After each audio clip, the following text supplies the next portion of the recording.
Quando você chega, a lareira já está prontinha para você utilizar. Então, aqui dentro nós já deixamos a lenha prontinha, que é o briquete que nós usamos aqui. Deixamos também um acendedor para facilitar o acendimento.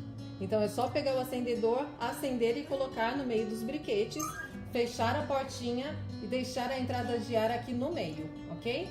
E se você precisar de mais lenha, é só falar com a gente no WhatsApp. Você vai abrir essa portinha, vai colocar um pouco de lenha, não pode encher muito. Então vai colocando aos poucos a lenha, vai fechar a portinha e aproveitar a sua lareira.